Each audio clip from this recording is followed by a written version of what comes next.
Ayan. Bagay yung damit sa kanya. Napakaganda naman yan. Ano?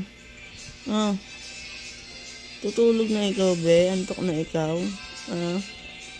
Ang ganda naman yan.